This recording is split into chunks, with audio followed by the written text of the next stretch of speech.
I've met a lot of rich people, and very few of them are happy. Hey guys, it's Kevin Davis from Detailer's Helper. Kevin Davis is a detailing industry veteran. So today I'm presenting a tool belt. You might know him as the inventor of the Detailer's Helper belt, but turns out he's a serial entrepreneur and a lifelong student of what makes businesses and lives really thrive. Don't give up your life to build a business. The reason we build businesses is so that we can have a life. In this episode of Nick at Night, Davis has some advice for younger detailers. Detailing's hard work. For those that absolutely love it and can do it, like when they're in their early 50s, like I am, like more power to you if that is what you love. But if you love business and the idea of being more than just a detailer, he has some advice. Have fun, serve others, build a life. And don't forget to treat people well along the journey. I don't care if you're that CEO or if you're the homeless person. We're all dealing with something. So when you meet someone, if you come at it like genuinely interested in who they are as a person and what they're dealing with.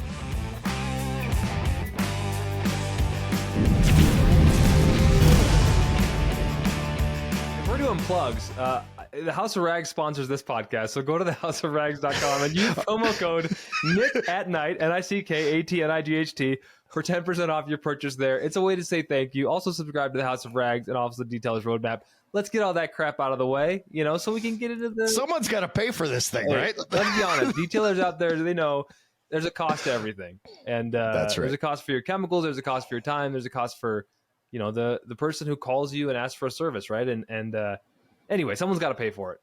So. Yeah. Hey, I was thinking instead of doing a bio, like I've got your bio, you have my stupid bio. I read your bio. It's long. Let's, one of the things I really like that we started, and I don't even know why I started this, but I started doing these superhero backstories.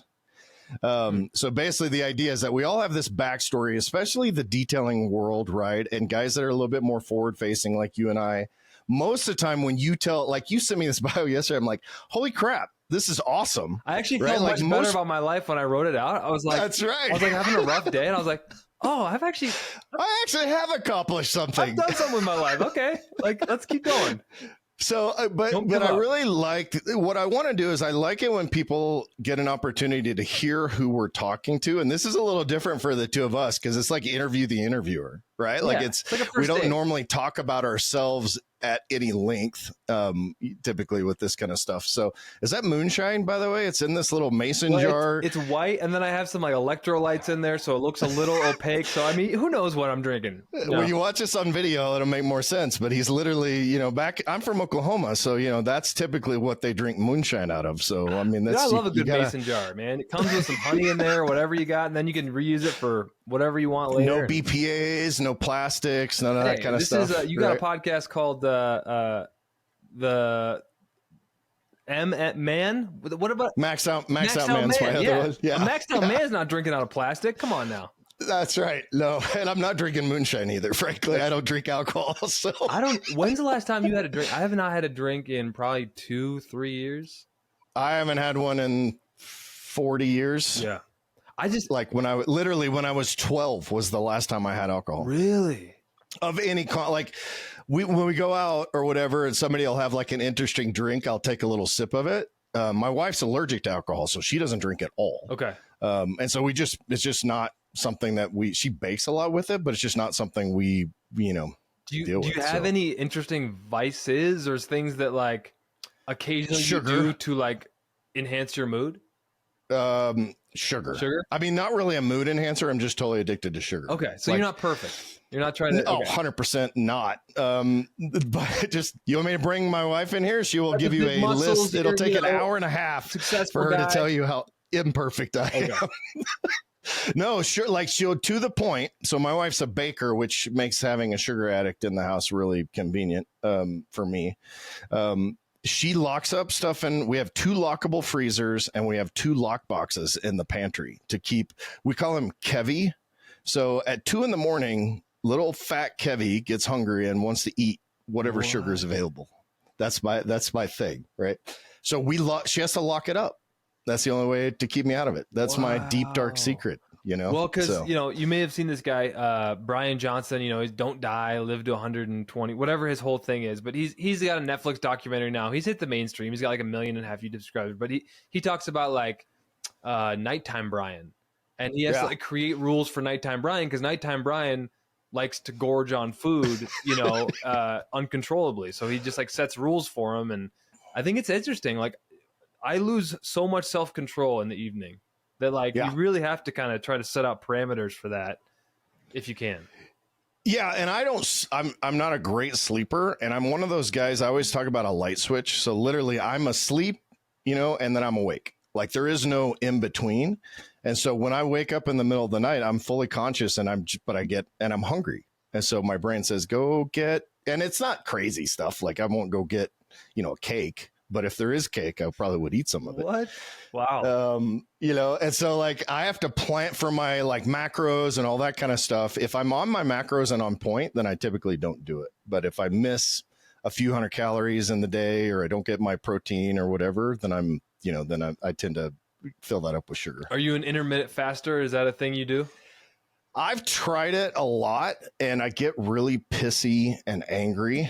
And so I need to eat smaller amounts more often, and that's kind of this bodybuilding thing, but it doesn't work for everybody. But I typically will eat probably 6 times a day or 7, depending on, what it is. Have you done that stuff? I've struggled with being hangry and realizing that not being able to like intermittent fast is probably like a metabolic health issue. So I've really tried to work on that, but I do find that like there comes a point after even 6 or 8 hours where I start to get really upset and angry. And like, if I intermittent fast in the evening, which I'm single, so I can usually do, but if I have my kids, I find that I'm usually not as good of a dad. So I'll try to pick a couple days a week where I do it.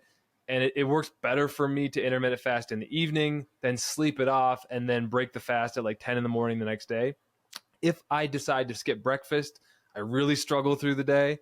So I think I probably have the same issues you do. I just pretend that I don't, it's like, this is hard to not eat. Well, there's nothing, I mean, I think all the studies about IF and intermittent fasting and all that stuff are a little bit skewed anyway. I mean, at the end of the day, the advantage of intermittent fasting, or the supposed advantage of the intermittent fasting, is that it essentially lowers the number of calories you can intake in a given day.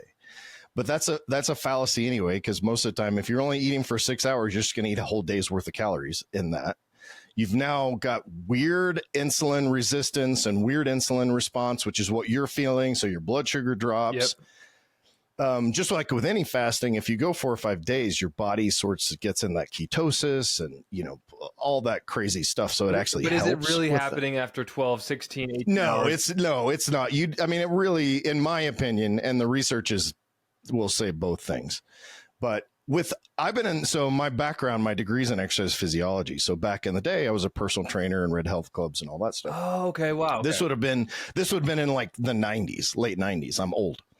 So how old are you? 50? 52. Okay. So, but what I found was that you just, over time, you learn that whatever works best for your body to achieve the maximum amount of health and whatever desired outcome you want, that's what you do.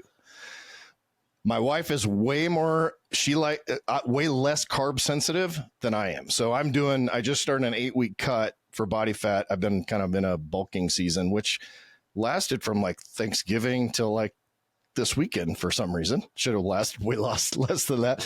But I've been building muscle, but now I'm in a cutting. So I will actually do like, 50% protein, 20% carbs, 30% fat, where she does better if she puts more carbs in. So anyway, all that to say, do what you like. Do what works for you. I think the great health debate will exist forever on what the best way to eat is. And I think the people who are so firmly entrenched that I have the way and you need to follow it, it's just like you live long enough and you realize like there's a reason why we're all still having this debate.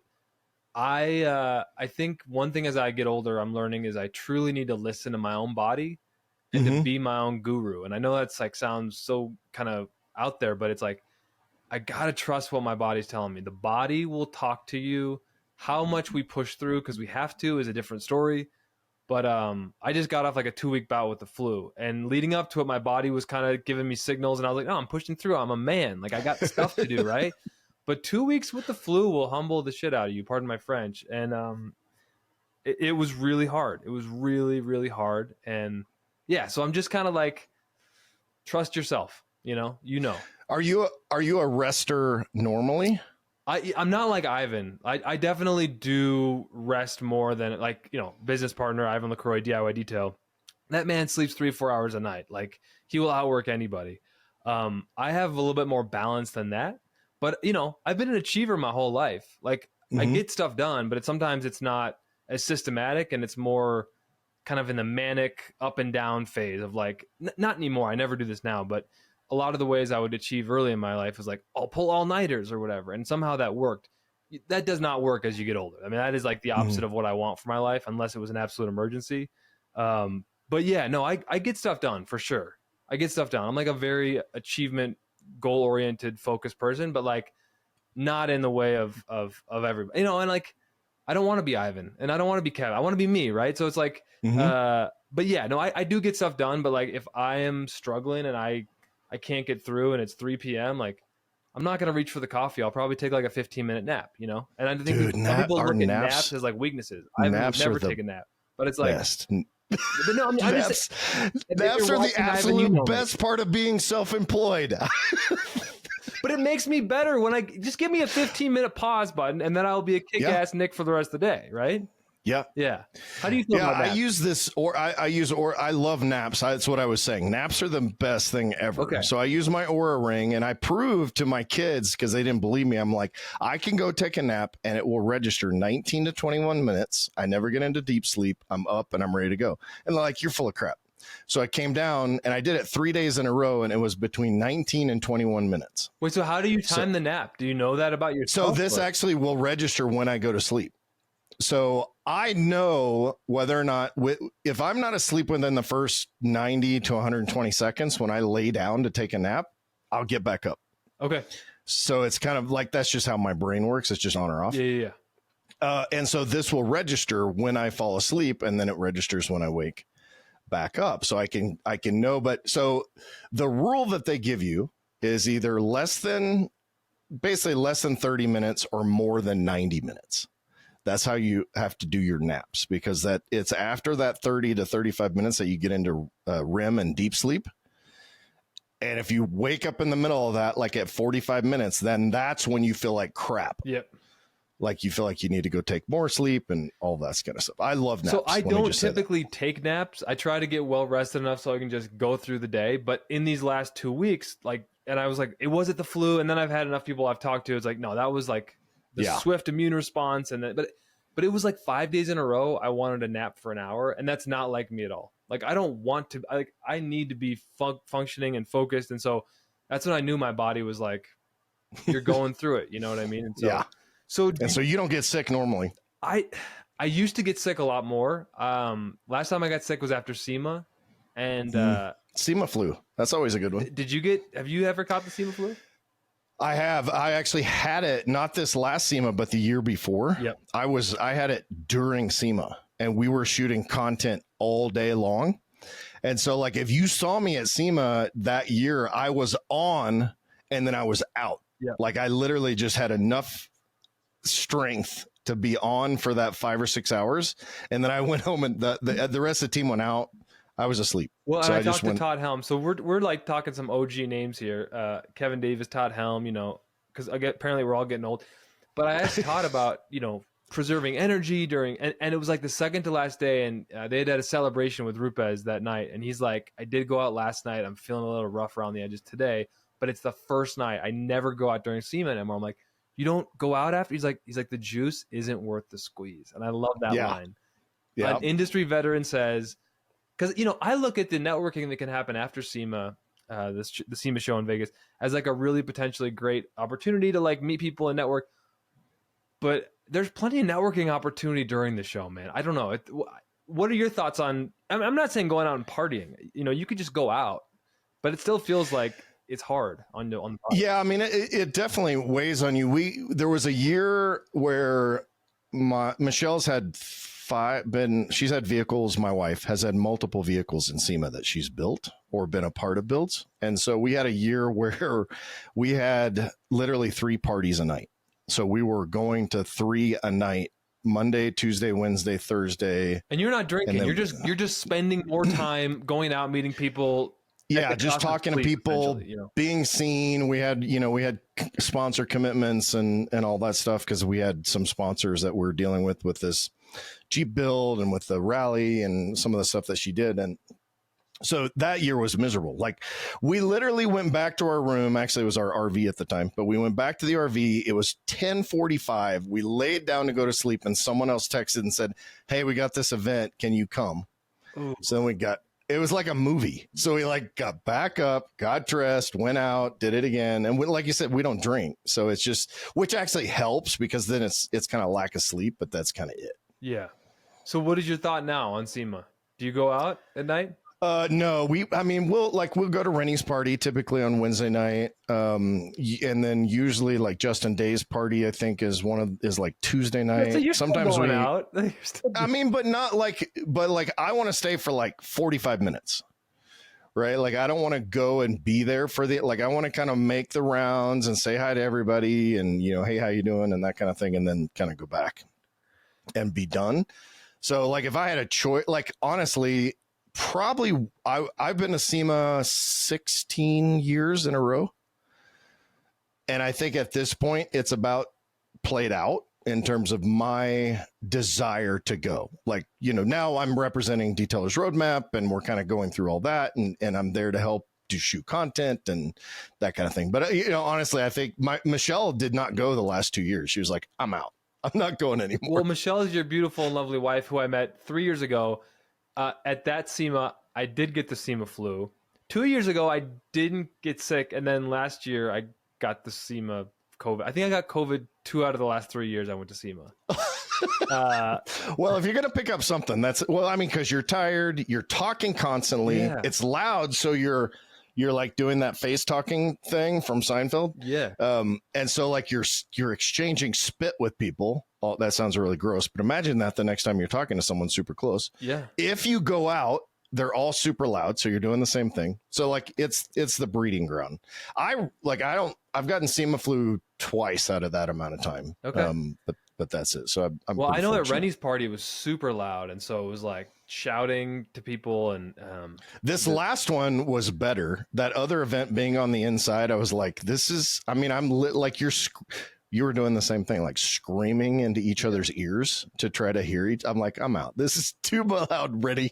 Chris Woolman, who's no longer helping Rennie, I yelled at him. I'm like, dude, if you do that again, please lower the volume. Yeah, the venue was better this time. It was cold. But anyway, we're getting a little inside baseball on the SEMA stuff. So let's start with like most recent. So you are with Chris DiGiovanni's Detailer's Roadmap. I had him on the podcast recently, so maybe folks kind of know. What is your role with Detailer's Roadmap? So I have a really long title. It's called Director of Revenue Development and Strategic Partnerships. Okay. So I don't work full time. I'm not in the office. So I do the Cruise Control podcast. So I kind of have this multifaceted role, but when I came into the company, Chris wanted me to come in and look at systems, kind of see see if I can improve it. That's kind of my background is systems and processes and, where are the bottlenecks here? How can we improve this? I'm really good with like language and, you could call it manipulation, but taking customer service situations and changing the way you have the discussion with customers so that it's more of a win-win for everybody. If that makes sense, it's kind of hard to explain, but so I help with some of those communications, part of the sales process, part of the customer service sales process. I do content like do the Cruise Control podcast. And then one of my big roles is to help look for new revenue streams and verticals. But then what I would call my superpower is connections and networking. So I really try to bring that into the business. So like for example, I had dinner with a group of PDR guys at MTE through a mutual friend of mine, Tony Pando, who owns Dr. Color Chip.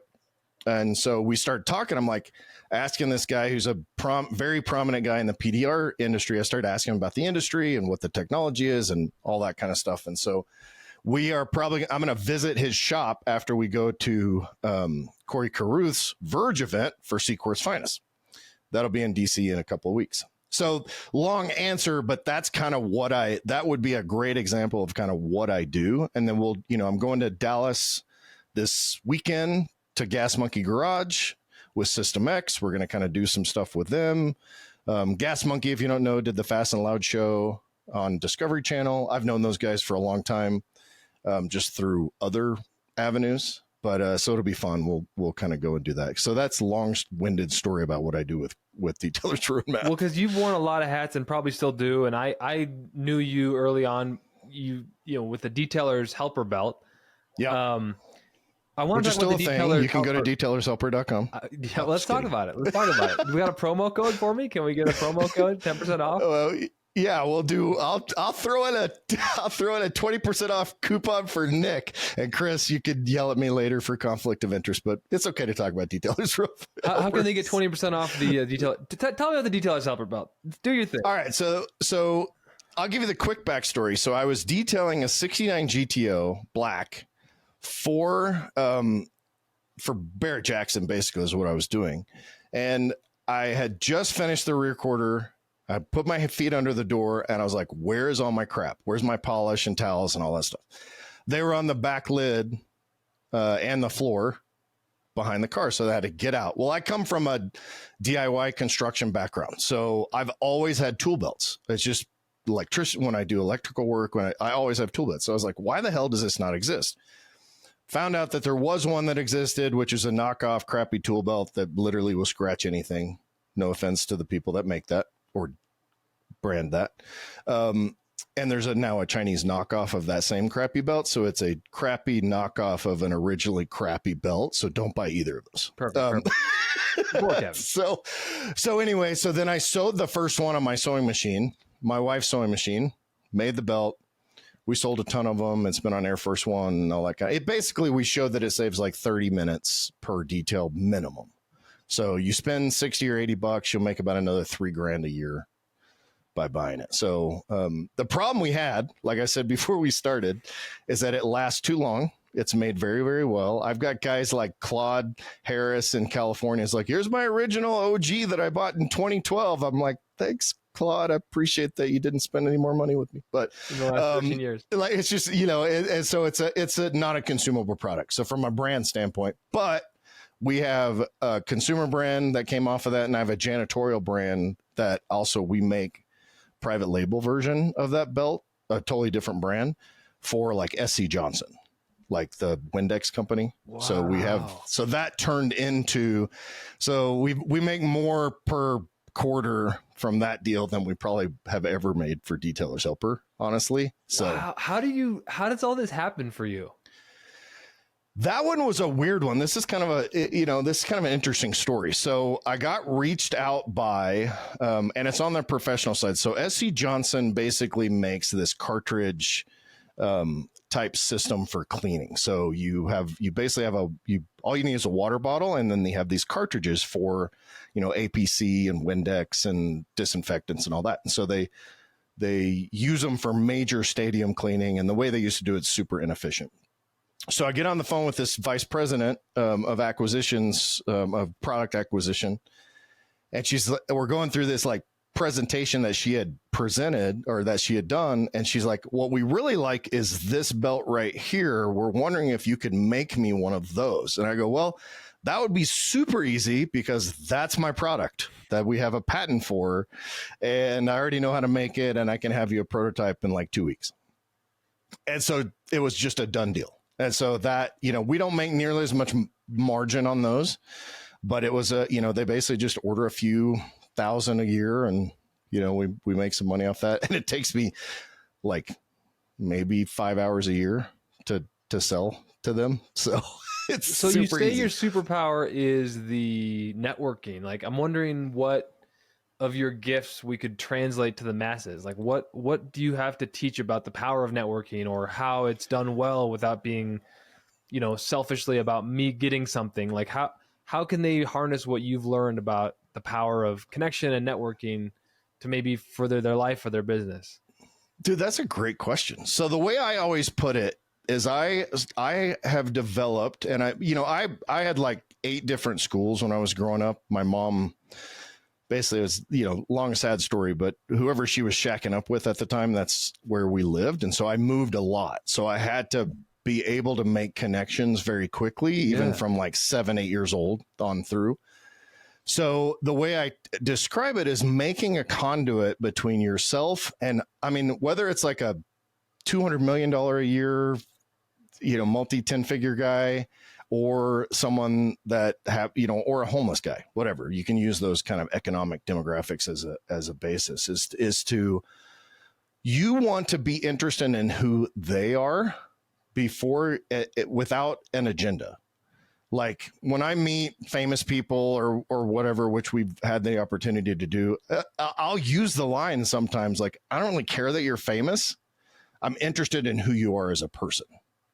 And I genuinely am. Like I have some people in my world that are way more famous than I'll ever, like they're A-lister kind of people. And we always make a connection because I don't care that they're famous. Like I love for them as long, whatever the good that comes out of that. So when you meet someone, if you come at it like genuinely interested in who they are as a person and what they're dealing with, because we all like, I don't care if you're that CEO or if you're the homeless person, we're all dealing with something. And so figuring out what that is and be able to make that connection. It helps if you know a little bit about a lot of things. I'm kind of a generalist, so I can have construction conversations and money, all of that different stuff. That helps with the diversity. But if you go to like a Chamber of Commerce meeting and you want to talk to a realtor, right? Talking to them about their business and talking to them about, if you're a detailer, talking to them specifically about how they use their vehicle in that business, then that just helps them understand. And remembering that just like with this podcast, everybody's favorite topic is themselves. People love to talk about themselves. So if you ask about them, then they typically are easier to connect with. Well, I was going to say, because, there's strategic ways to like ask people about things that they care about.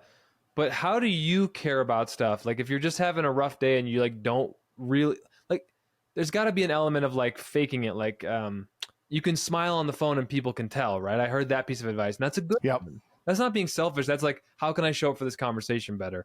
But is there a way to like try to care more about somebody that you don't care about in that moment? And for whatever reason, maybe you're having a bad day, maybe you just don't care about them, but you're trying to be a better person. How can you try to care more than you do?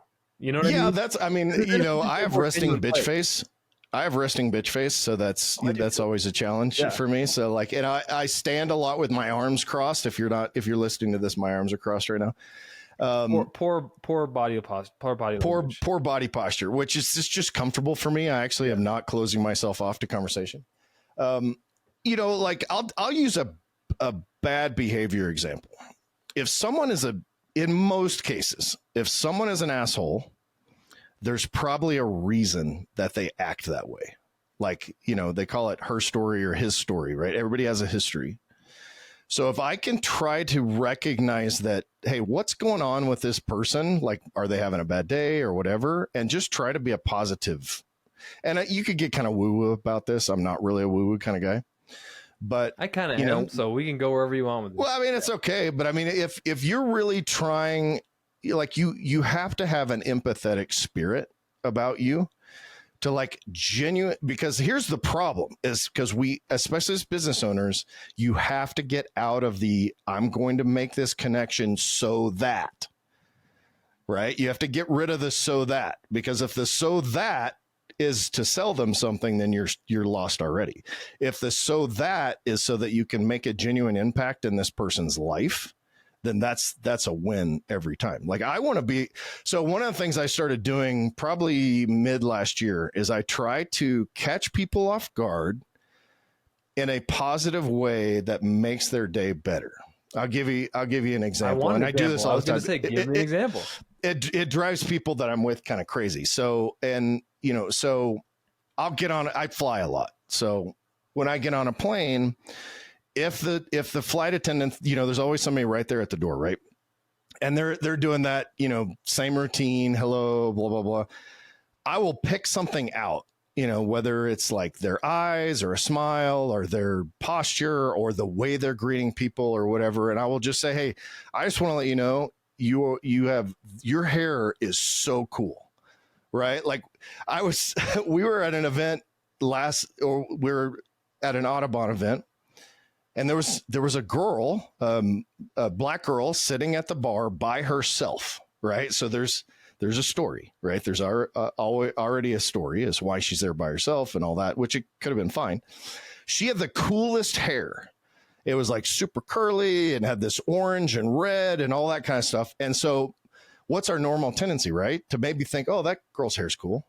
And then just keep on going with your life. I stepped over to her and I said, hey, I just want to let you know, I think your hair is so cool. And she said, thank you. And that was it. Right. But hopefully that made an impact on her life in some small way. Like, I don't know if she's eating by herself because she doesn't have any friends, or she got stood up for a date, or like, I don't really need to know that, but trying to do that. And if you practice that, that's something that really can have an impact on your own spirit. Cause dude, seeing that girl smile and say, thank you was the best part of my day. Like, it's so huge. And it didn't cost you anything. And it wasn't like that hard to do either. No.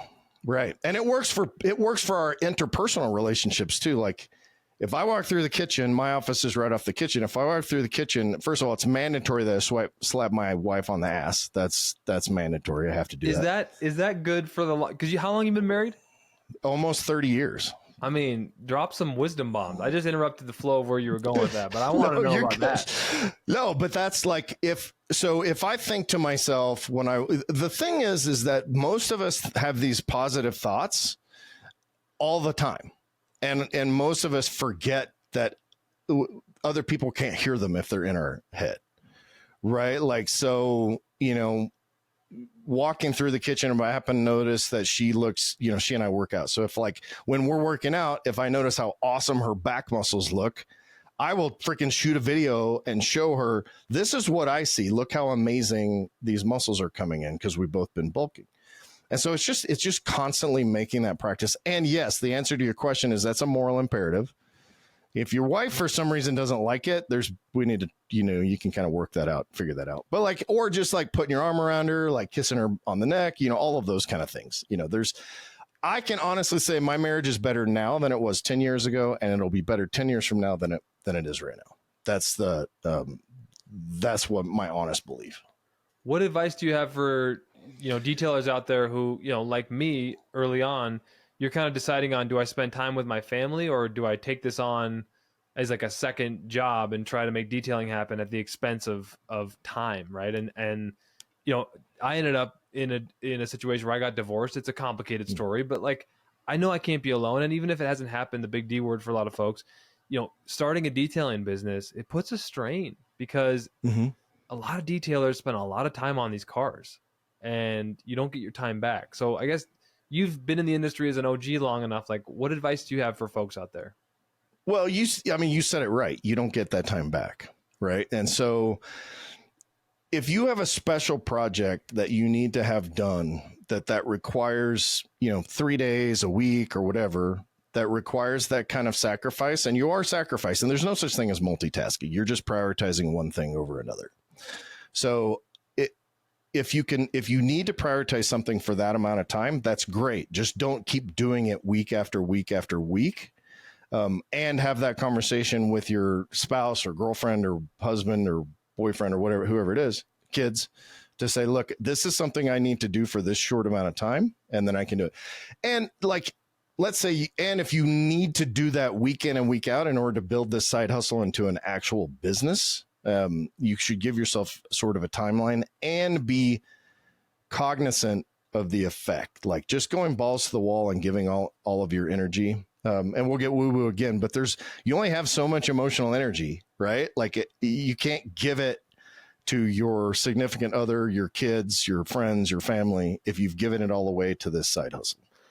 Back to SEMA, like, I think part of it that runs me down is I don't do fake very well. So when I'm actually interacting with people and getting to know them and meeting them, like, there's just Ivan's a robot. Okay. I don't even know if this man ever needs anything, But for me, because we're standing next to each other the whole time, and it seems like the longer the day goes, the more energetic he gets, But I feel like my energetic battery goes down, and that's what wears me out. Is I'm genuinely giving of myself every time I have an interaction. That's why I try to like be very careful about guarding that energy. But at SEMA, you're just going after it and you're meeting everybody.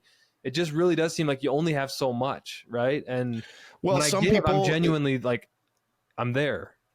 That's the thing, though. You just described the quintessential difference between an extrovert and an introvert. An extrovert like Ivan is like plugging the iPhone into the wall when he's having those conversations and interacting with people. So he literally gets charged the longer he does it. That's why after 12 hours, 14 hours, 16 hours, he's still just as good because his battery hasn't been drained.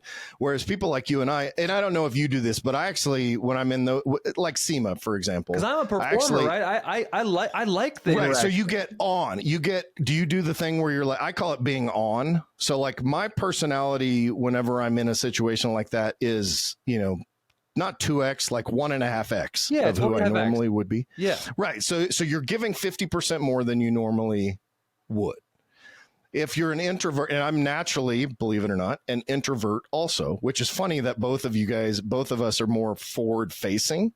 I never thought of myself as an introvert, but now that you're saying this, I'm listening. Yeah. That's the quintessential, which is if you are drained by interacting with people, that's tends to point to being more introverted.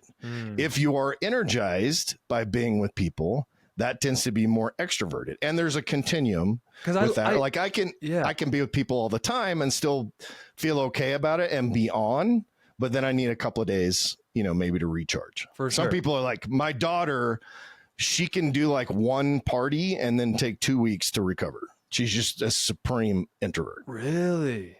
Yeah. It might depend on the setting too, because I do get energy and like fulfillment and purpose from being around people, which I realize because I work remotely now and it's kind of lonely, right? So I know I need to be around people, and that's an important part of my life to have a community.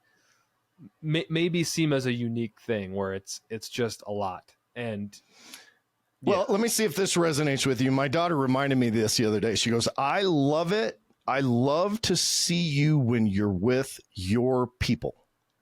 Right. And I used to say this before, this is contrary to what we were just talking about. So I've changed it about myself. I don't really like people, but I like my people. Right. And, at some level, that's true. I'm trying to be better about that. But what that means is when you're around people that you naturally are connected to, you tend to not have as much drain, right? It's like if you've got videos playing and you're recording and you're, all these things on your iPhone, the battery's going to last far less time than if you're just, have email up or whatever for the day. Yeah. So I feel like that my brain anyway, works a little bit like that. Like the more on I am, in settings that I don't necessarily love, I tend to get drained faster than if I'm in a situation where I'm much more, at home and with my friends and hanging out and having a good time. I don't know if that resonates with you.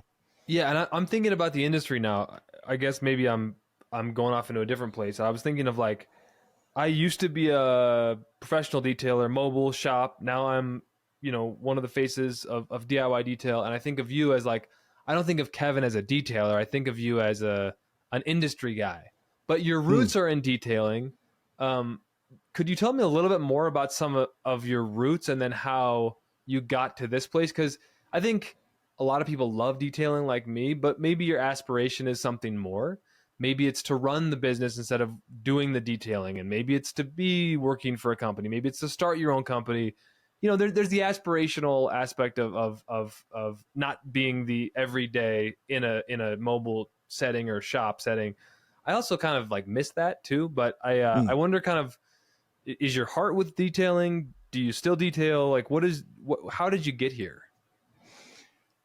That's a long answer, but so my detailing history is I have a web development company, and also, which is pretty much just, I have a couple extra clients that we've had for 15 years, 20 years. But we were doing like major app development when it was really, really hard. Now it's much easier to do this kind of stuff. But like I ended up having this huge contract, like, multiple six figures a year just to build this piece of software for this company. And unfortunately, I forgot that at the end of this contract, I would also still need to eat and pay my mortgage and those kind of things. And so therefore, when that ended, I was like, oh crap, what do? I got to make some money. And I'm a worker guy anyway. So I was like, well, I know I built my first hot rod when I was like 15. And so I've been a car guy and detailed, and I've painted and all these different things. And so I was, let me open a detail shop. And so I opened one. Like we said before we started, I'm decent at business regardless of kind of what the business is. And so we did really, really well. And then from that came Detailer's Helper. And then I kind of stopped detailing. I actually handed my business over to a friend of mine, and I had a small little aviation side and a small little automotive side. And he's doing like multiple seven figures out of this business now. We have a ton of private jets where our airport is, and he split off the aviation into its own company and all this stuff, which is awesome. Great for him. Detailing's hard work. Like it's for those that absolutely love it and can do it, like when they're in their early 50s, like I am, like more power to you if that is what you love. I had a conversation with a guy, and he said, we were talking about his business and we're kind of doing some coaching and stuff. And he's like, I just don't like my business. And he said, I know I should. And I said, and my answer to that was, maybe not. Maybe you shouldn't love your business. Maybe you should be doing something else. Like if this is not something you enjoy doing. So the way I like, if you don't like what you're doing, you either A, need to do it differently, or B, do something else. And so that's kind of what I faced him with, to say, like, if you do it differently, will you love it? And if the answer is no matter what I did, I wouldn't love it, then we need to start looking for other things for you to do that you will love. And that's, I think, so many small businesses get caught up, and 25 years later, they're, miserable, and they've been miserable for the last 24 years. So, which I don't want for anybody, but I love the detailing industry. It's done a ton for me. Michelle and I, early on and throughout kind of where we've been, we had an opportunity to kind of be like, not golden couple, that sounds terrible, but like an example to the industry of what like fun small business marriages can look like. And so we were really blessed with kind of being able to show some of that stuff. I was much more active on social media back then than I am now. But so like it's been really, and when Chris asked me to start doing this podcast too, I was like, well, this would be fun. I basically get paid to talk to all my friends that I've known forever. It's all these major players in the detailing industry, and make new friends. And so like, when I look back at all that, I love the detailing industry. They're just like anything else. They're different. I like more people in the detailing industry than others. Right. So, some people more than others, but I hope this to be true, that if people talk poorly about me, or they're like, oh, that guy's a dickhead, then please call me, because I want to know what I did. But I've tried really hard not to be that guy, and not alienate people. We call it being Switzerland, right? Is try not to alienate anybody. Because is that good as I don't know if you're like this, or as a person, like just or both? As a business and a person, we were very, very deliberate with Detailer's Helper that we did specific things to protect the brand. And I know Chris this is a big thing for Chris also. But like, for example, we would get pictures from like marine detailers. I had one picture in mind that a female marine detailer sent me a picture of her wearing the belt. Well, unfortunately, she was also wearing a very low cut tank top. And I'm like, I'm sorry, I can't, I don't want to hurt your feelings, but I can't use this, right? Like, this is just not part of our image, right? Like, I don't want cleavage as part of my brand image. It just was take that for what it is. It just wasn't part of our image. But like, I have friends throughout the industry, and I will say, hey, I talked to, this guy. I can't even use a pseudonym because I'm afraid somebody will pick up and say that that's the person. And then my other friend will say, oh, I hate that guy. I'm like, yeah, I realize you do, but I don't. I like both. I love both of you. I'm friends with everybody. Like, stop being such a jerk. And I've taken that personally. I've done that personally and with our own brand, which I think is kind of why we end up with a pretty good diversity with the people that we've connected to. It's an interesting industry. I think people burn bridges way too much. Yeah. They don't realize that, I've been here almost, I've been forward facing for like almost 15 years. And I could probably list at least 10 guys that have been with multiple companies from the level that you and I are at, right? Like with product companies or product, coding companies or whatever, and they've switched jobs, right? You only get to do that if you don't burn the bridges behind you, because eventually you just run out of bridges to go over. So you're not saying going from one company to the next is the bad thing. You're saying it's actually, if that happens, it's because you didn't burn bridges. Yeah, because if you could, hopefully you're doing such a good job that you get an opportunity to go somewhere else. And that may be because you're not really that fulfilled, you're not happy, whatever, at this other company. But what you want is for that other company to post on the internet. We wish Alberto is doing it right now. Exa, is it Alberto? Anyway, we've got guys in our industry that are doing it right now, and they will post. You want the company you're leaving to post, we wish this person the best because he or she was awesome, and we know they're going to be awesome at their next thing. Yeah, right? I don't know who he is, but he left Rupes after 9 years. Todd Helm posted about it. I imagine he was very instrumental because 9 years ago. I actually do think it was Alberto. Right? I mean, he's done so much, right? And so like you want that. Like if you're leaving and no one talks about it, or people want to make up stories about why you left, then you've done something, and sometimes companies just don't work through. Yeah. And it gets complicated, like your backstory you were saying. But being that way as a person really makes a big difference. And the way I explain it to people is like, there are certain people in my life, especially in this industry, that I have certain understandings about who they are as a person. Right. And I call it like, I work by their rules in terms of communicating with them, because this person is, has a huge ego, or this person doesn't like that person, or this person won't shut up, or, all of those things. But as long as I know those rules, I can still be his friend and I can still deal with those things. It doesn't hurt me. It doesn't impact me. But again, what we talked about earlier, I still have a conduit to that person that someone else may not have, because I know that. And just like with me, resting bitch face, or I talk too much, or whatever it is about my personality, I can tend to be a little abrasive, and those kind of things. If you know that about me and you're okay with it, then we'll be friends forever. Todd Helm and no one's perfect. We're 100%. No one's even close to perfect. And I think what we have such this ego problem in the industry. Surprise of the day there. But because we're so emphatic about how we love ourselves, right? That we don't like people because we've just decided we don't like them. For the most part, people make mistakes and they can be forgiven and all that. But I think it's a kind of a one and done thing. But the story I tell about Todd Helm, and Todd Helm is one of my closest friends. Like, I absolutely love that guy. I really like Todd. I don't know him well enough to be like, we go super far back, but he's been on the podcast. We consider each other friends. Like, he trained me in paint correction at Rupes back in the day. So if you don't know who Todd Helm is, it's interesting when guys are like front facing and then they kind of fade into the wallpaper a little bit. And I wouldn't say that about him, but it's like, he's not someone coming up in the industry right now is going to know who he is. Right. Yeah. Unless you're probably on the East Coast, Southeast, where he is in Florida, and that kind of stuff. But he's been instrumental in developing a lot of the products that you use. Oh yeah. That's the thing, if you use that.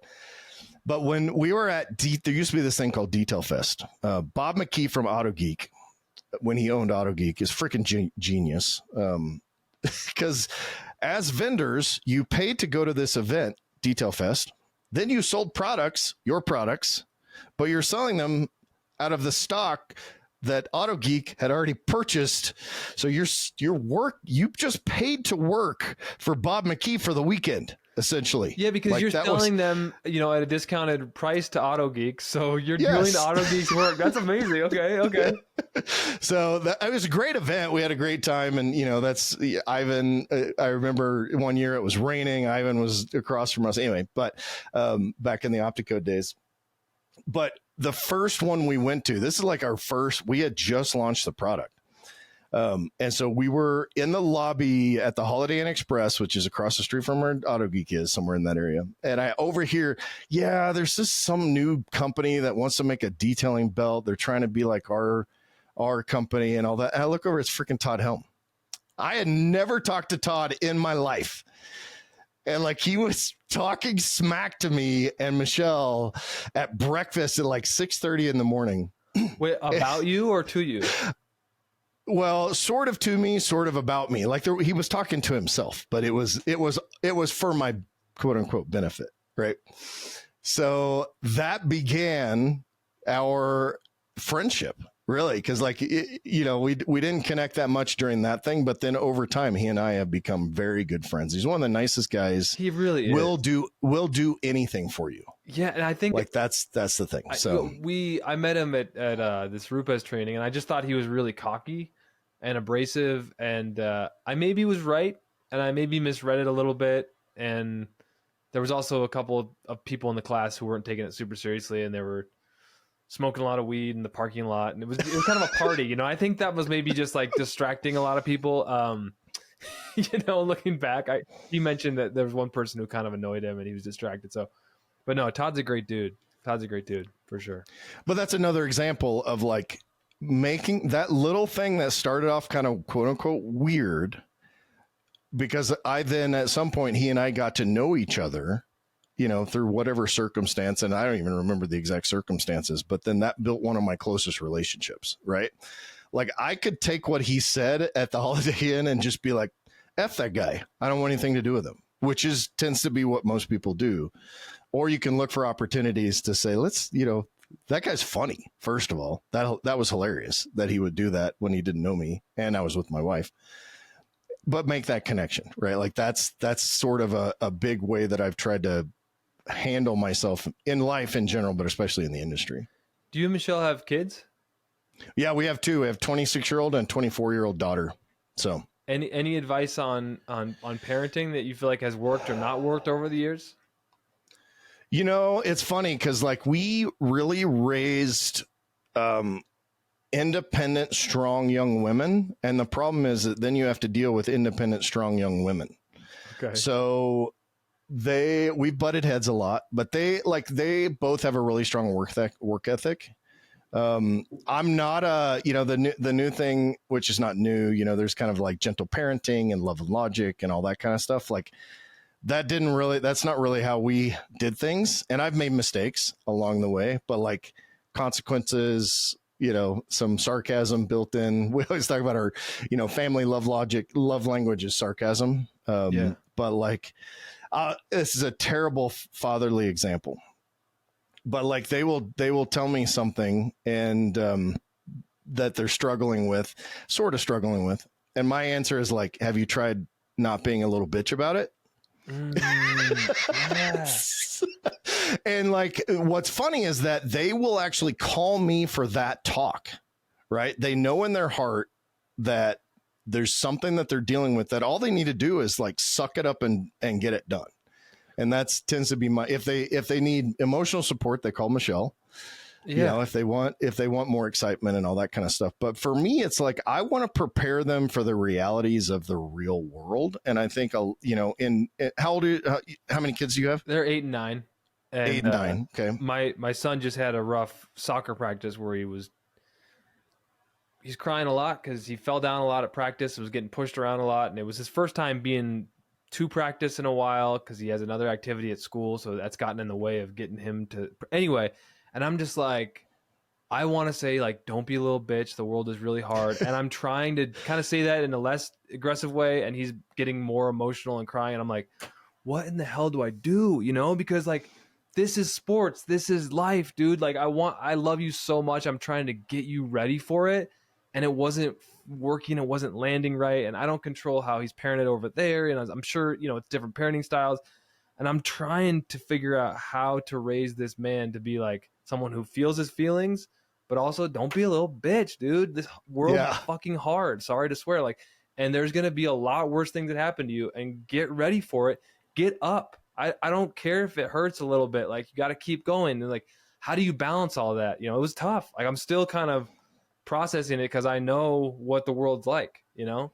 And do you know what do you know what the I also don't want to. Do you know what the root of it is? Like, what is the root? Like, was you just having a bad day, or I think he was having a rough day. Like, I'm like, what did you have for breakfast? And it was like, well, at his mom's, he had like cereal and a cinnamon roll. And we just found out that like we did an allergy test on him just because he's having some issues with like, and it was like he's allergic to gluten and dairy. It's okay, that's what he had. And then at school he had pizza, right? And then I pick him up and I take him to practice. So like he's probably not had the right nutrition that day, which you know, it didn't start with me, it started at someone else's house, but I could pack him a lunch even though it's not my day. Anyway, I think he was having a rough day. It probably had something to do with food. I don't know what his sleep was like the night before. And again, I'm overanalyzing this stuff, but that's what I do, and I don't care about. No, that's all of that factors in. Just like you, if I had a rough day and you and I were talking, you probably asked me the same questions, right? Yeah, I think he was. If I look at what he ate for nutrition that day, he was probably having like. He probably didn't have the best fuel, and I have no idea what his sleep was like. So there are a lot of things that I don't know, but probably he was having a tough day. Well, and that, you know, and that's, we all have rough days. So what I try to do with pretty much anybody, whether it's coaching or kids or whatever, it's like, all right, let's recognize first of all that today sucked. Okay. This completely went off the rails. Okay. And you can even ask him, like, did today turn out the way that you thought it was going to turn out with, you know, when you got up this morning? And he may say, yes, I hate soccer. And then it's like, all right, well, let's find something else for you to do. No, he loves soccer. That's the thing. Well, that's right. But, and I figured that, right? And so then it's like, okay, let's strategize together. First of all, let's kind of try to figure out what you just went through. Like it, and you can use it, say, okay, well, when professional soccer players, when they prepare, these are the things that they do, right? They make sure they get due sleep. They don't go drinking the night before when you're an adult. They get right nutrition. And this is what that looks like. You know, even if it means, all right, well, you have to miss out on this thing. So let's plan ahead for that. So then you're evaluating and coming up with the problem, and then you can help him come to the solution, which is, hey, all right, so we got another game coming up in 2 weeks, and I'm just throwing out stuff, but how do we make sure that day goes the way that you wanted today to go? And he's like, well, Dad, I think I want to make sure I get, you know, and then depending on how self-aware he is. Well, because I was trying to be like, all right, so we just need to practice more, and like maybe we should sign up for this like camp so you get more practice. And he just wasn't. It was the wrong time. Like it. Yeah. After we got him some good dinner, like he turned around. But this conversation I was having happened before the food, and it fell on like more tears, and like he just was shutting down.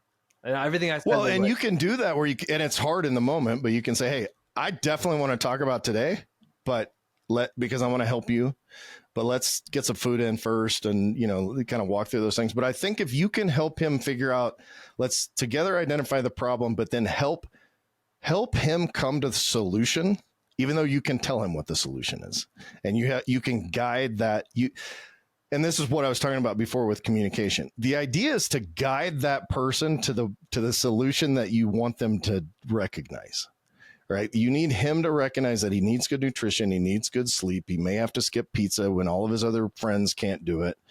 Not from like, and really giving him the strength to say, look, professional athletes don't eat a bunch of pizza before they go play. I'm not going to do that either. Not, well, I've got gluten problems and I will crap my pants if I eat dairy and all, like, because that puts this weak mind in him. And I could be like, dude, put in the comments if you think I'm totally full of crap. But no, I don't want him to be like, I've got all these issues. It's like, it's just, it's because you want to empower him because it's one of my buddies, Marcus Collius. He's been on my podcast. Super cool guy. Has done quite well in his businesses, but he says every bad decision I've ever made is not, you know, he puts is a lot of people will say all the bad decisions have been made under the influence of drugs and alcohol. He will say all of my bad decisions have been under the influence of fear. And so like fear can drive these different emotional and bad decision making. And so if he's afraid of getting hit or, you know, all these different things, being able to empower him to face that fear is really at the crux of think of what.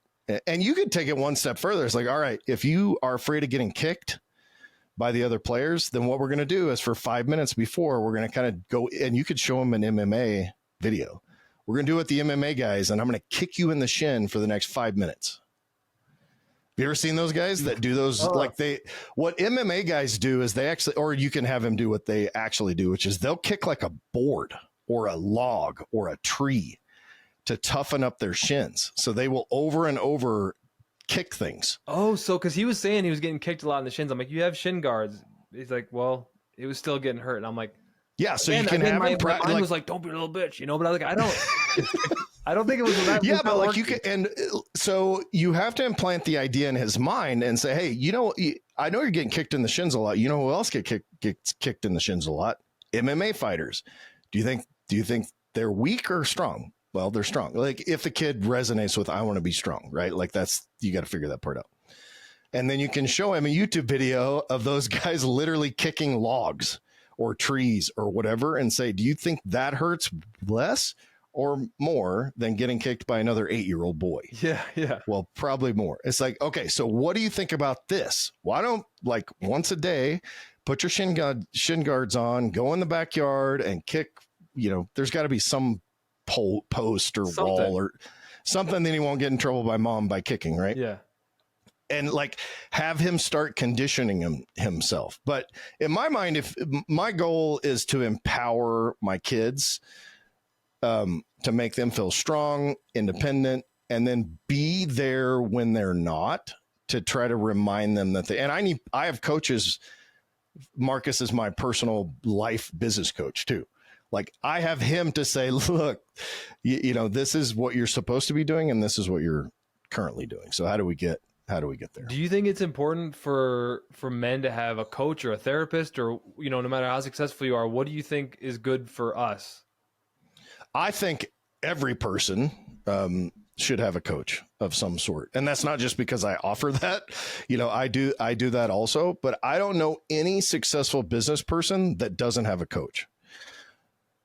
Honestly, like ultimately successful. And that's, you know, that could be financial or whatever, but like they have someone in their life, whether it's a free mentor or a paid coach or whatever. Typically what I like, so like I pay Marcus in order to be, you know, to meet with me, and his brother, actually, they both do it, but they do it a little bit differently. So I do 2 sessions a month, one with Marcus and one with Darren, but I pay for that.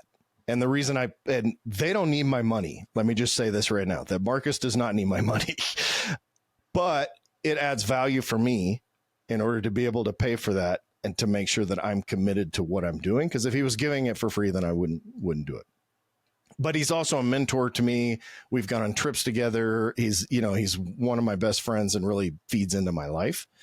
And so like, if you have not done that as a person, and you need to seek that out. And it doesn't necessarily have to be paid coaching. It can be mentors. It can be someone at your church or in your business groups or in your group of friends or whatever. You know, a lot of times it's either guys that are like, Marcus is younger than me, but he has more experience in certain areas than I do.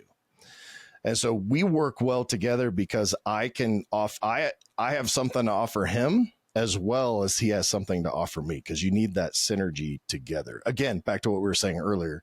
I'm not just trying to get something from him, you know? And I asked him, I'm like, dude, you're super rich. You're super successful.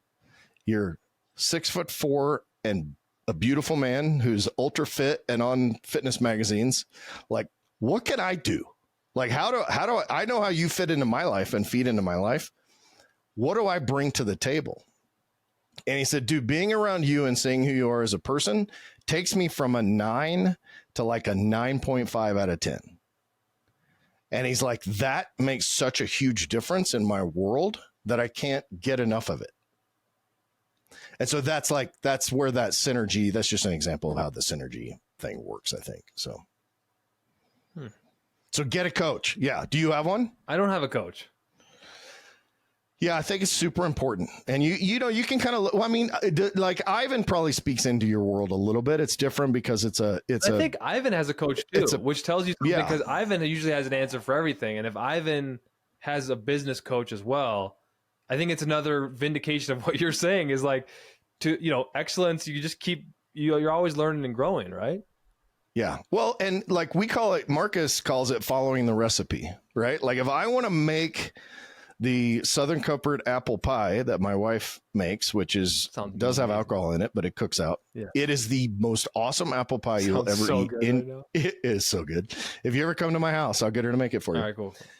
But if I want to make that, I can't just decide that I want to do, Brayburn apples instead of Granny Smith apples. And I can't use, Tennessee whiskey instead of Southern Comfort. Like I can't, all of the Jack Daniels instead of Southern Comfort. I can't do that.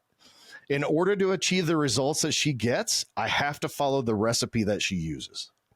And that applies in life, in business, in marriage, in parenting, in all of those things. Find someone in your world that you want the results that they have, at least in part, right? Like there are things about Marcus that I don't want for my life. I think I bring something to that equation that I think he wants out of my life.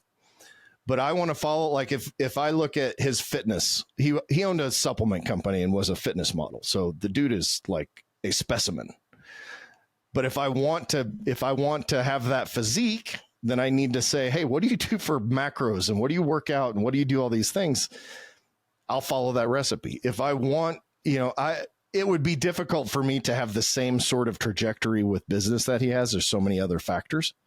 But if I want to have business success in my own business, I need to know his recipe. And so you need to find someone you want the results so you can ask them for the recipe. And that's an ongoing thing. That's really how that works. I think it's, back to the detailer is just find someone early on that you can ask a lot of questions to, and you can hear the answers and hopefully develop a friendship and not just a mentorship. But I think having a mentor early as a detailer was super important for me. And I sought that out, and, there were a lot of swings and a lot of misses. And then I finally found a couple of good ones for sure. Yeah. Now, I'm curious how you measure success. Like if I said, hey, Nick, are you successful? Yes, I'm successful. How do you measure that? Let's use a business term. What are your KPIs for measuring that success? I mean, so are you talking about as a human or as a business? Can you separate them? That's kind of what that's what I'll dig deeper on. I mean, I think that the fact that we're growing as a business and I'm feeling fulfilled and I mean, I live so much in the content that sometimes you get lost in, did this get views? Did this lead to sales? I know when I feel like excited and creative, that's when I'm feeling the most alive. And so, like I get to be creative. I get to do podcasts and make videos, and I'm able to like look past a payday on Friday and be like, if I didn't get a paycheck, would I be able to survive? So for me, that's pretty good, right? But it's not like, is the house that I just walk by every day for $2 million, is that in the realistic ballpark? No, that's not. So I don't know how one. But would it make you happy? Like, that's the answer. Like, would that $2 million, I mean, would a bigger house make you more happy than you are right now? I don't think it would. That's the thing. I live in an apartment and like, I would like more room, but I have it pretty good, like I look at it like that. It's like, I'm comfortable enough to like be able to put my kids in sports and not have to worry about like, if I didn't get paid on Friday, like would I be able to survive, and for my whole life up until that, well, it was paycheck to paycheck. So I mean, financially we're doing okay. Right. But it's like, I don't own a house, I don't have a brand new car, but like my kids are healthy and I'm able to like think about more than just immediate needs. But I think deep down it's like, I'd like to find, like a partner in crime to, got divorced 5 years ago. Like, I think that would add some fulfillment to my life for sure. Like, I think that's probably the missing link. But there's always going to be missing things. Right. And I like to be more physically fit and like more spiritually fulfilled. I'd like the business obviously to keep growing and doing amazing. So there's always like things I can think of that I want more of. I'm sweating, so I'm like nervous. I feel like I'm on trial here. You're not on trial. No, I'm like talking to the business guy now. I'm like, no, you're talking to the life guy. Okay, and that's what I want to bring. That's what I want to bring it back around. Yeah. Because I think you answered that at first. You were concentrating. Like, this is what's interesting about that conversational journey, right? At first you were all business, right? Like, that's where you started this these sentences. And then you start talking about your house and then you're like, well, wait a minute. Because your brain starts to go through this. I just walked past this neighborhood. Like I've lived in this awesome community because I stay close to my kids, and it's a great community. But I walk around this neighborhood and there was this house for sale, and I pulled the flyer and it was 2.1 million. And I was like, that's a very expensive home. Like I feel grateful that I have a nice little apartment in this neighborhood, but man, like I'm not up to their level, right? It's so funny how the mind works. So yeah, that's just on my mind. It was yesterday that I saw that. But you took this journey that you then reminded yourself live that I have a great apartment. I'm close to my kids. Yes. I don't have a brand new car, but that doesn't really matter. My car's running. Like I still I'm have comfortable fun cleaning it. It feels good. And all that stuff. Like you walk through that journey and it's a how old are you? I'm 38.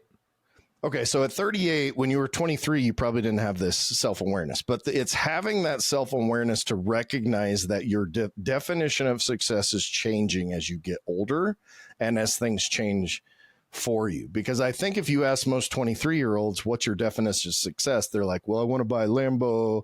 I want to have a big house and hot chicks and, whatever these things are. Right.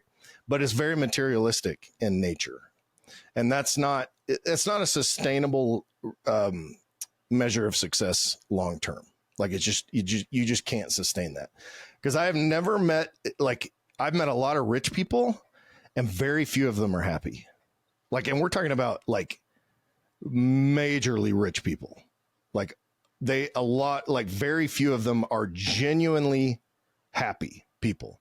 They're either on their third or fourth marriage or, no offense to everybody has a different story, but they're either lonely or people are trying to get something from them or more money, more problems, all of that kind of stuff. But it doesn't matter if you're making $36,000 a year or $360 million a year. We all are going to have problems, but I know a lot of guys making that $36,000 a year that are far happier than the $360 million a year person, because it's a perspective shift. And I've said this on Cruise Control on my podcast, and I had up on this. I'm looking up over to the side because my whiteboard is up here, and I've used the same example. So forgive me if you've heard this. It bears repeating.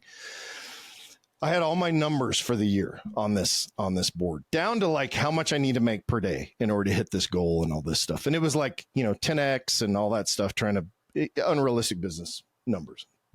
And I was on a coaching call and Marcus made me erase it. And he's like, all right, so the next time we meet, I want you to have different goals. That's your goals. You're obsessing about it. You're unhappy, different goals. So now, and I added some stuff in here. But it says, have fun, serve others, build a life. And underneath life, it has stuff like gratitude, connection, network, spiritual gain, all of those kind of things. And then I have stuff like recognize the progress, look for evidence, and all these different things. Yeah. But if I do those three things, everything else falls into place. I make more money. I have a better relationship with my wife. I have a better relationship with my kids. If I want to get a different vehicle, I can get a different vehicle, all of those kind of things. Yeah. But if I don't if I lost my business today, if I pick one of them, but if my main revenue source was just disappeared today, I could still look at that and say, okay, I need to do these three things and then I will build a new business. And I can still be successful even if that one thing is taken away from me, which is typically business for most small business owners. And I had this conversation with a guy at an event in Miami, and he would tell you this. I'm not going to tell you his name, but we were talking about his life and his marriage and those kind of things. And he said, look, my wife has been asking me, literally begging me to work out with her every day. And I don't have time to do it. And so I asked him, and this was just a simple question. I said, all right, so tomorrow morning, you're going to wake up and you're going to have one or the other. You either get your marriage and your family or you get your business. Which one are you choosing? You have to choose one. And it clicked for him. In the next month, the dude hired a new person. He changed the way he ran his business. He was working out with his wife first thing in the morning, 4 days a week, changed his relationship, had nothing to do with me whatsoever.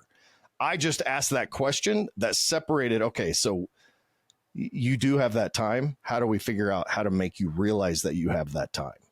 And dude, but again, it goes back to what I was just saying, which is, how am I measuring success? If I measure success by the fact I have 7 locations, I'm making $10 million a year in revenue and all those kind of things, but I'm grossly unhappy in everything else in my life, like, to me, that's not what success is. And I don't think it's sustainable. I think that's really wise. Yeah. I think that serving others and having fun, those both feel like the ticket. And then what was the third one you mentioned? Build a life. Okay. What does that mean?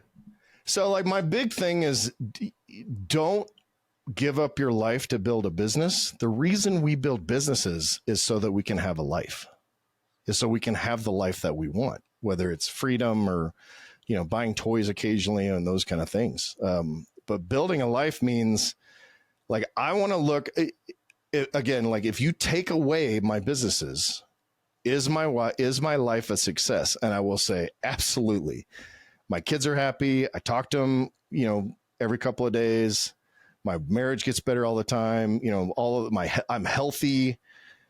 I work hard for that, but like, I'm healthy and I'm fit and all of those things. Like, the business part of it, the only reason I work is to finance the rest of my life. And that includes all of it, like that, comfort and freedom and travel and those kind of things. And I'm not a rich guy, by comparison of some other people. You could say that, I do okay, but like, I'm still calculating, several, especially this time of year. It's like, all right, so if I don't make any money for the next 3 weeks, will I run out of cash? Like that, I still do that, right? Like that's part of this process. But I think so many people give up their lives to build their businesses. And I think it's just the bass backwards, as they say, way to go about things. If that's your, that can work for a very short time. And if you're in your 20s and unmarried and all of, don't have any kids and commitment, then go balls out, right? Like, that's do your thing. But if you have all those things, don't, and this goes back to what you were talking about before, don't give up your life for your business, dude. 100% chance. If you close your detailing shop doors today, they'll just go somewhere else. Like, that's the reality of any small businesses.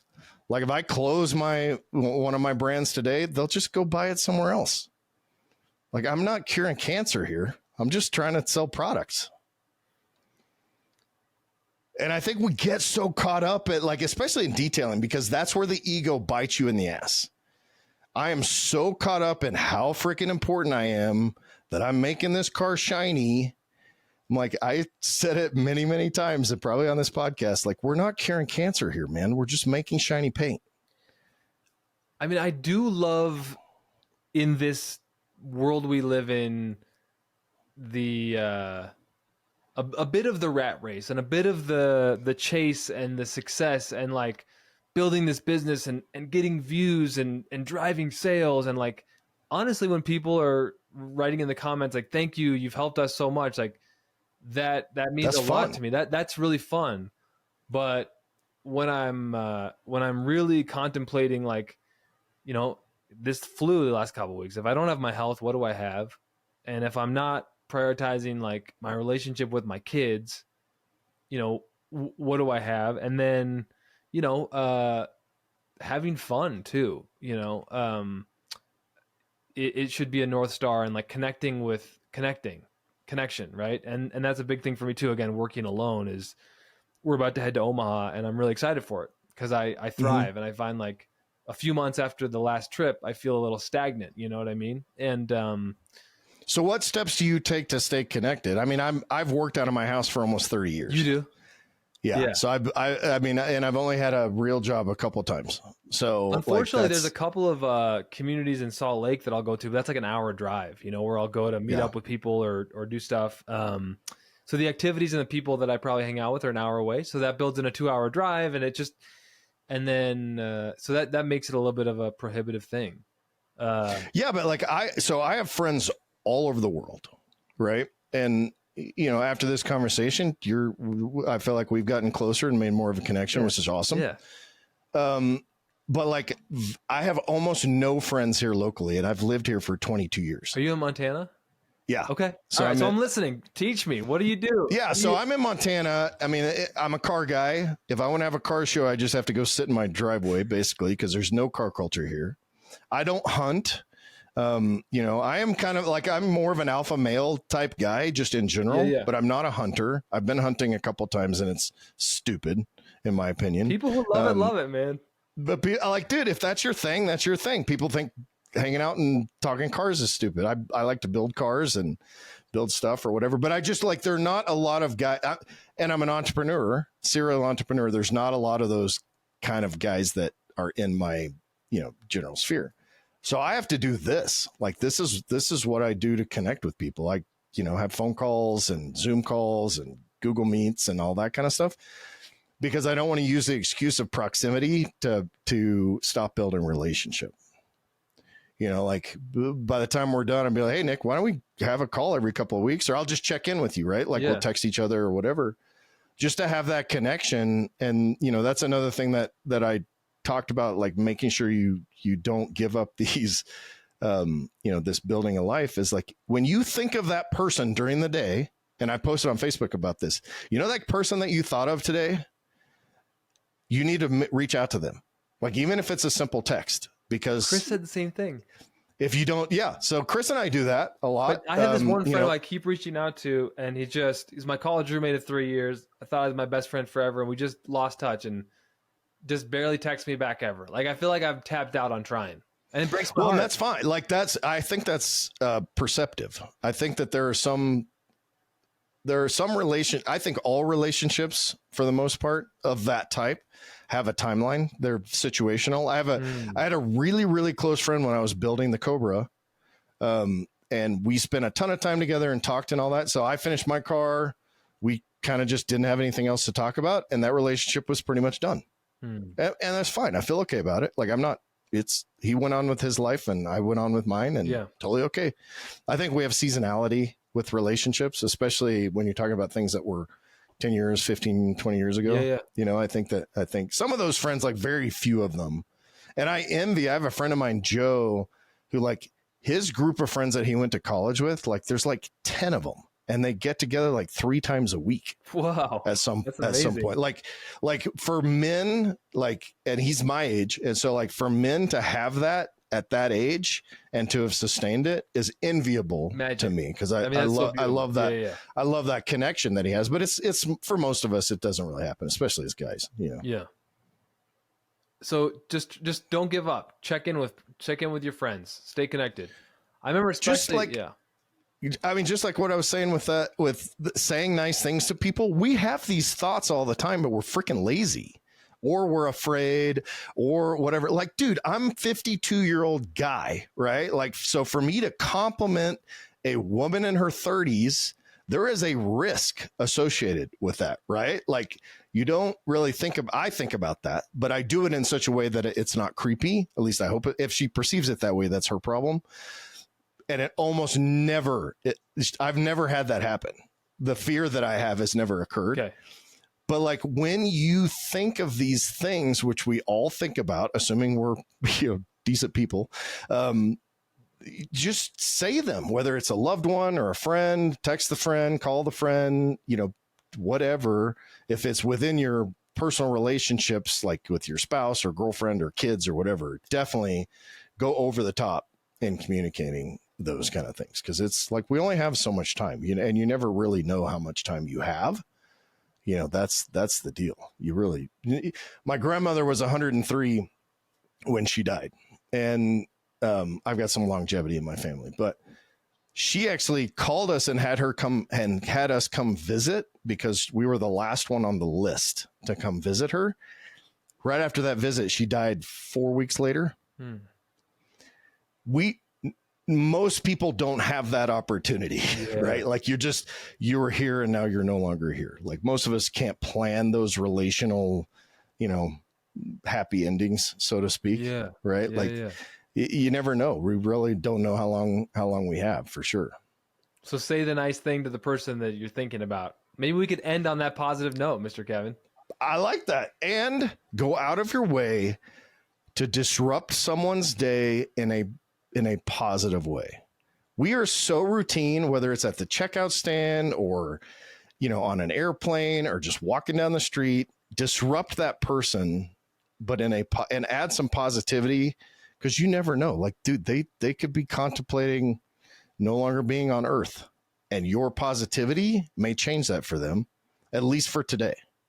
Or they could just be perfectly happy and you just add a little bit more happiness to their life. It doesn't always have to be, morose. And I love, again, that that's just free to do. You know what else is free to do? Oh, yeah. Subscribe to whatever channel you're watching this on. Leave a 5-star review.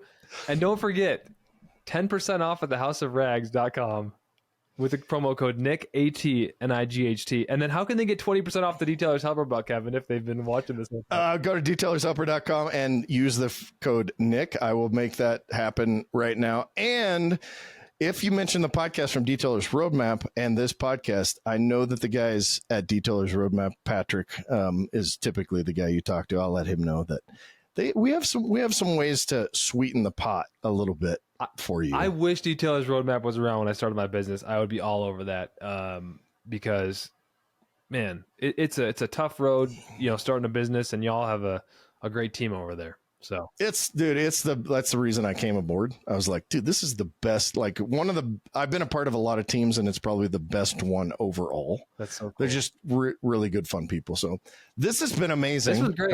I felt a little like nervous this went in a totally different. What's that? This went a totally different direction than what I didn't really know which direction it would go, but we need to do this again. Absolutely. This was super fun. Yeah. I really enjoyed it. And I think, I have a lot that I'm thinking about that I want to implement, but I want to disrupt someone's day in a positive way today. Maybe I'll say something nice to my kid's teacher when I pick him up from school today. That's perfect. You're the best teacher ever. Thanks for everything you do. Normally I keep the window rolled up and I go pick them up. They don't have buttons. If you can get specific, it helps a little bit. So like best teacher ever, like they can get that on a coffee cup. Okay. So really make it like, specific. Like whatever, say my son came home the other day and he was talking about this particular lesson or whatever that he learned. And I just want to say that made an impact on him. And I really appreciate that. I love it, Kevin. Because then you can say, like, you can only use the best teacher ever once. You can use the specifics like 100 times. Yeah. And best teacher ever, what does that even mean? Yeah. Yeah. Okay. For sure. All right, brother. I appreciate you. Thank you. I appreciate your time.